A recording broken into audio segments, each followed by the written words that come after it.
With food prices continuing to climb, I've been focusing even more on using what we already have. In today's video, I'm taking you along as I turn simple pantry staples, garden harvests, and leftovers into nourishing meals for my family.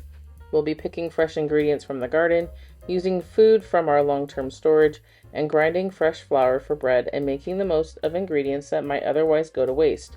From a quick weeknight dinner to homemade yogurt, fresh sourdough breads, and meal planning around one protein, this is a real look at how I'm stretching our food budget while still putting wholesome meals on the table. If you're looking for practical ideas to make the most of what you already have, let's get started. One of the easiest ways I've found to make food go further is by building meals around what I already have instead of running to the store for a specific recipe. Tonight's dinner is a perfect example. I had some zucchini come in early from the garden and a couple of black Hungarian peppers that needed to be used as well from the garden. I had already taken out some ground beef from the freezer that needed to be used up, and of course, we have rice in our pantry. So, in about 15 to 20 minutes, I was able to make a very simple and nourishing meal for my family. And it really doesn't have to be complicated or expensive to feed our family right now. If you do not have ground beef, obviously you can use whatever type of protein that you have on hand. For these Hungarian peppers, I did de-seed them so that it took out some of the kick because they are probably around the same spiciness as, say, a jalapeno, but they were an absolute delightfully delicious add-on to this meal. And this is something that I will probably be doing a lot more throughout the summer, especially as produce really starts to come in from our garden. And if you have neighbors that have a garden, or if you yourself have a garden, you already know that squashes usually come in much, much abundance. And this is a fantastic way to use this. As far as seasonings go, there is so many different things that you can do for this, so many different types of profiles, especially with squashes, zucchinis, and such like that, because they really don't have much of their own flavor. So I think on this day, I just did some salt and my normal onion, garlic powder, and Italian seasoning. Those are my like trifecta, I would say. Obviously, some pepper and if you have fresh onion and garlic, especially from the garden, you could always fry that up with everything as well and just make it that much more delicious and nutritious, of course. And I just put this in bowls for us with some avocado for some extra added nutrition and good fats for our bodies. And I just absolutely completely enjoyed this meal. And so did my family. So it was a big win for us.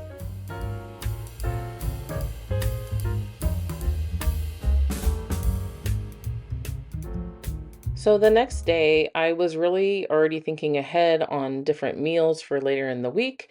And so I'm going to go ahead and use my green pan here and I'm going to get a roast started. I love using this green pan because it has the saute function on it.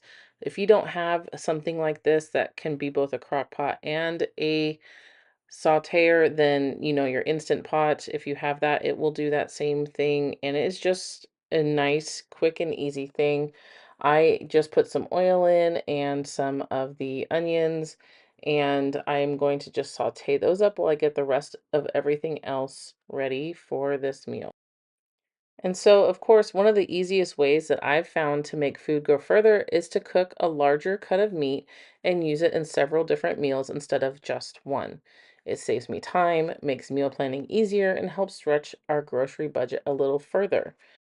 I'm just using typical pantry staples that probably every single house that cooks from scratch already has: the onion, garlic, some celery. There are just super simple things. And then, as you'll see, I am keeping them in a freezer bag that I do put into the freezer and use when it's time to make bone broth, which is another great way to save money. I talk about it all the time. It is probably my favorite thing to do because I feel like I'm just winning the system by utilizing absolutely everything that I can.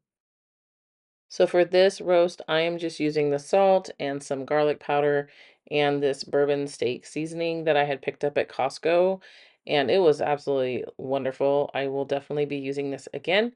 But I just wanted to try something new, and am I the only one that does this by like trying to get every last drop of seasoning off the cutting board or whatever?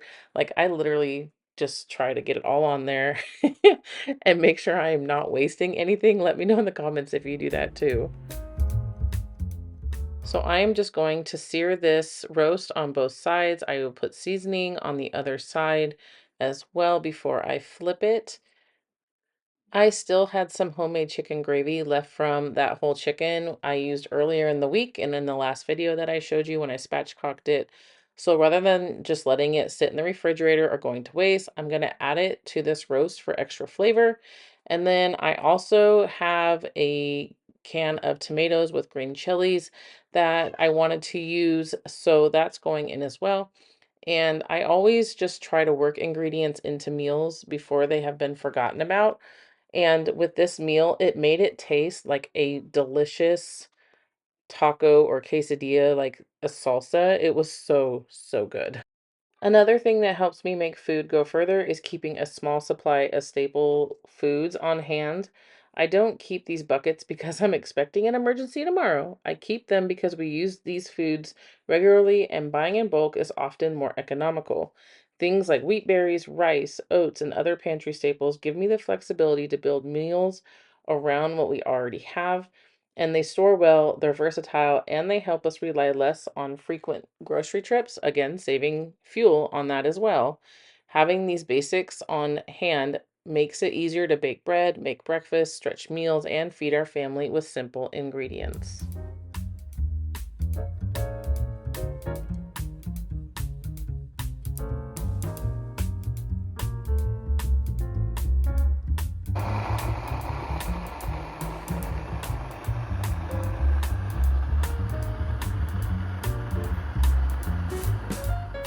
With my wheat berry jars topped off, it's time to make bread for the week. This is something I do regularly because it's one of the simplest ways I can provide a more nutritious loaf for my family while also saving money compared to buying quality bread from the store. I've shared versions of this recipe several times before, but I'm still tweaking it and refining it over time. Every batch teaches me something, and I'm always paying attention to what texture and flavor our family enjoys most. I definitely play around with different wheat berries that I'm using. And for today's bread, I'm also adding a little apple cider vinegar. It's not something I normally use, but I wanted to experiment with it and see if it changes the rise or texture of the bread. Even though I've made this recipe many times, I'm still making small adjustments here and there as I work towards the bread our family really enjoys the most. That's one thing I enjoy about baking bread from scratch. There's always something new to learn, test, and improve, and over time, those small changes can make a big difference.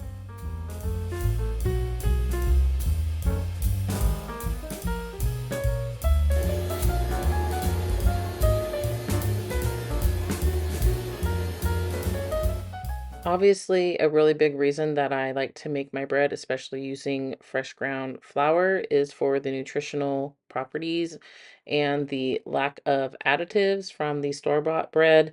And loaf pans like this really help bridge that gap with the sandwich bread shape that most children get accustomed to and really like. I'll put a link below for it if you would like it.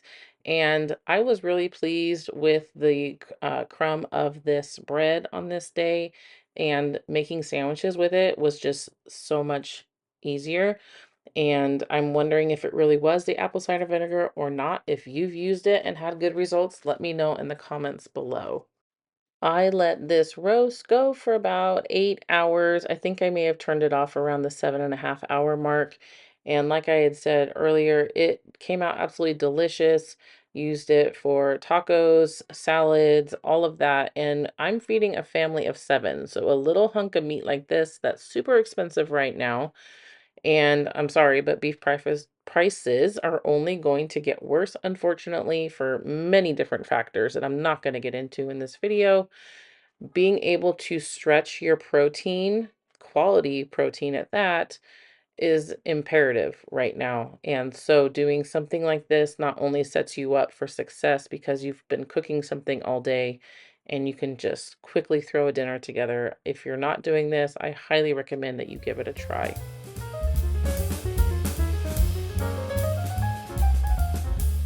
And the next morning, I'm going to be keeping breakfast very simple with a pot of oatmeal on the stovetop. Normally, I might bake something, which I have shared that recipe with you several times over. But with the weather warming up, I'm trying to be a little more mindful about heating up the house.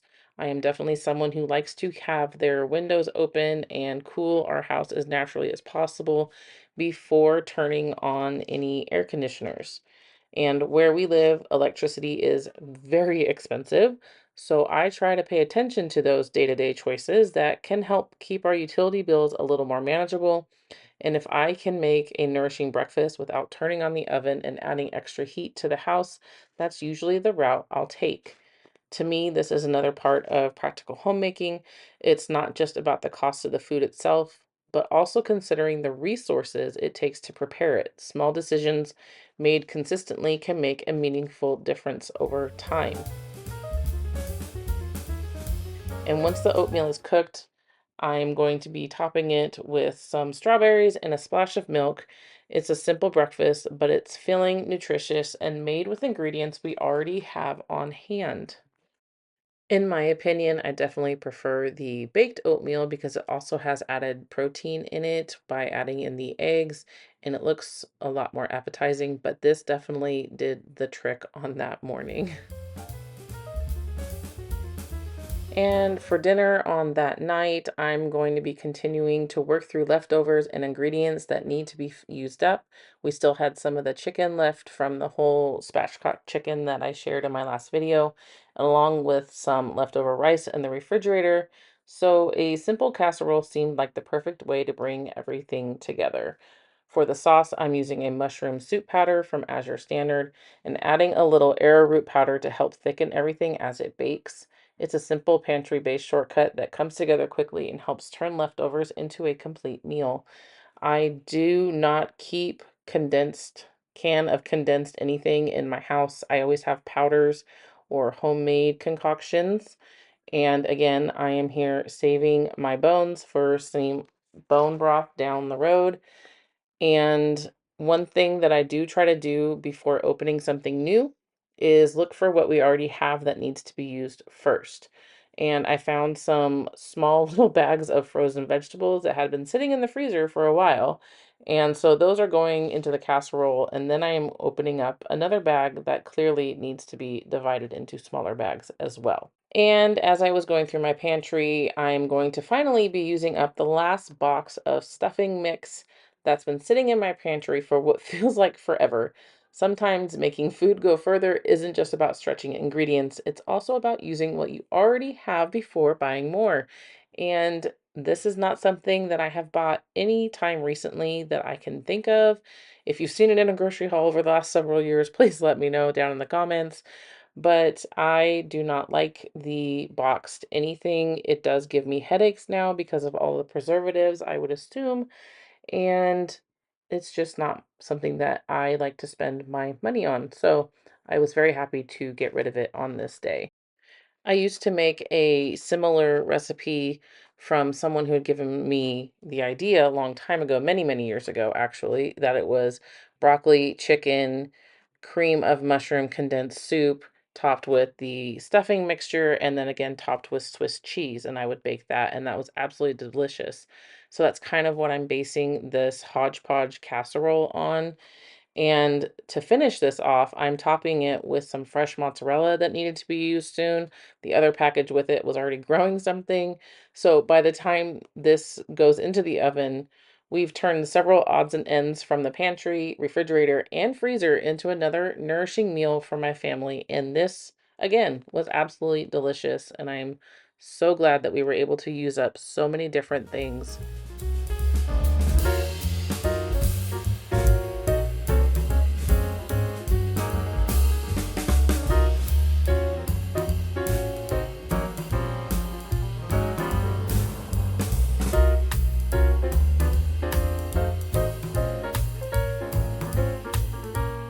So that evening, I'm also getting a batch of fresh milled sourdough focaccia started for the next day. My children love focaccia bread, and I haven't been making it. And it's garden season, or really, we're at the beginning of garden season. And so I wanted to get back in the habit of this because I love to use our garden staples for focaccia bread. And one thing that helps keep my homemade food manageable is doing a little prep work ahead of time whenever I can. And since the dough will have plenty of time to ferment overnight, all I need to do is mix everything together and let time do most of the work. I love having bread dough ready to go because it makes the next day's baking much simpler. And whenever possible, I do prefer using sourdough with fresh milled flour. Freshly milled grains tend to absorb liquid differently than store-bought flour, and I've found that giving the dough a longer fermentation and hydration time helps the flour fully absorb that moisture and develop that gluten that much better. The result is often a softer texture and bread products that work better for our family. Fresh milled focaccia has been one of our favorites, like I mentioned with the garden.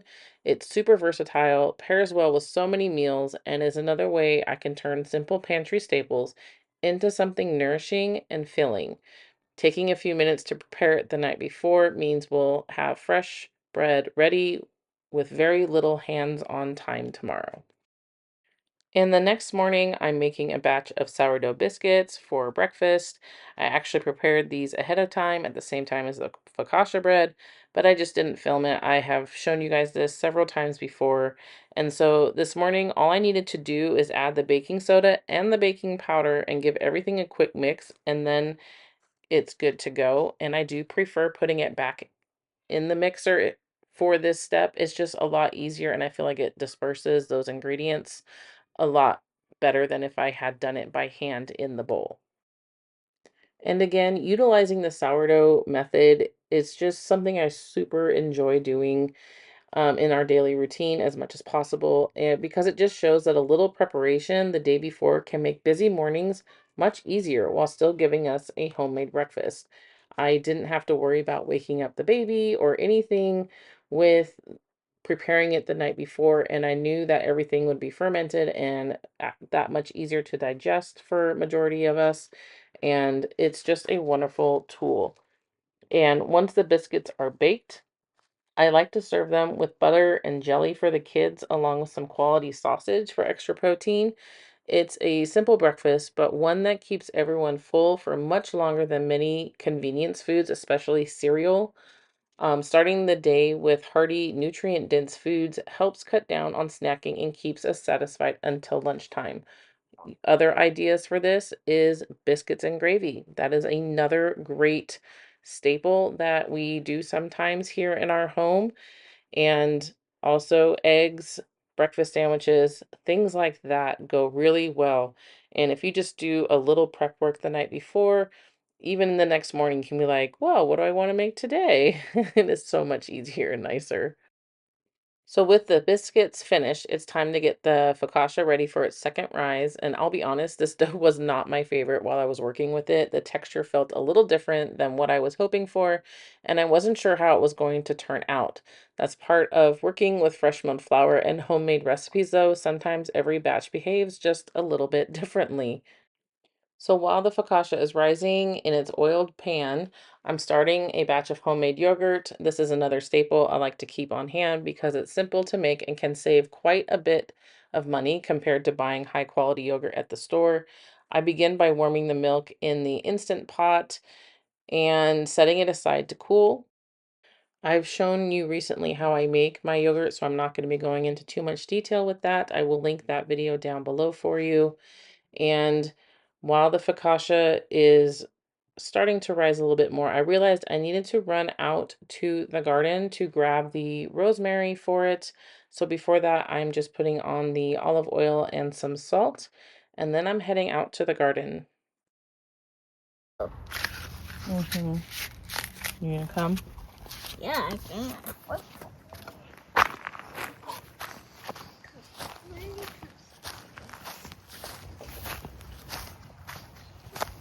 You know where the rosemary is? No. You don't remember? No. It's this big old bush back here, honey. It's this one. Right here. Yep, we need to get a bunch. Why? Oh my goodness. Hat. You want to hold it for me? Soy. And just putting my dish into the icicle on this one. The left one. Is that good? No. Smell it. Smell good? Yes. See, there's all these, what's it called? Rosemary. Yes, but there's a bunch of spider webs everywhere. There we go. Okay. Is that good? Yes. Okay. Yay, look at all that.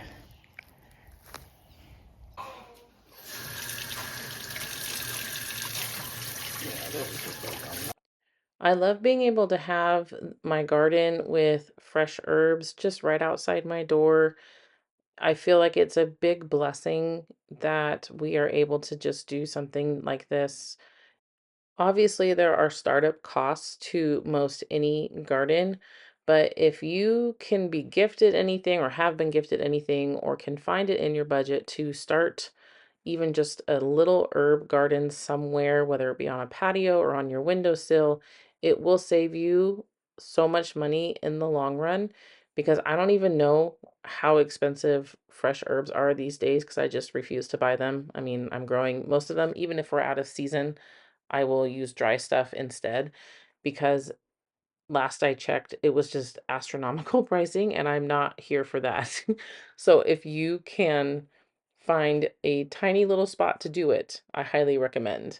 And like I had mentioned, I was not a fan of the texture of this focaccia bread, and you will see here, I think it was just a little, I don't think the gluten quite developed as it should have because I've never had a focaccia bread break on me like this.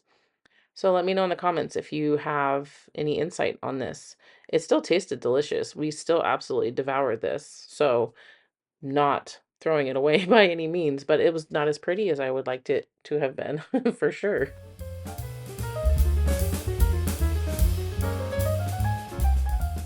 So several hours later, after the milk had come down in temperature, I'm going to stir in the culture and then I'm going to set it back inside the Instant Pot and let time do the rest.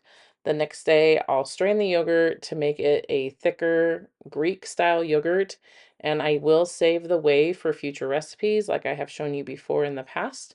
And I do take out that plastic insert of the lid so that you don't get any of those smells flavoring your yogurt. And just like with sourdough, I try to find ways to use every part whenever possible of anything I make, bones, all the things. So I hope this video gave you some ideas for making food go further using what you already have on hand, whether it's cooking from the pantry, using what's coming out of the garden, making food from scratch, or finding ways to use leftovers. These small habits can add up over time. I'd love to know in the comments what's one thing you're doing right now to make your food budget go a little further. If you enjoyed this video, be sure to subscribe because in the next one, we're going to be talking about practical ways to prepare your pantry, your kitchen, and home for uncertain economic times. Thanks for spending some time with me today, and I'll see you in the next video, friends. Bye.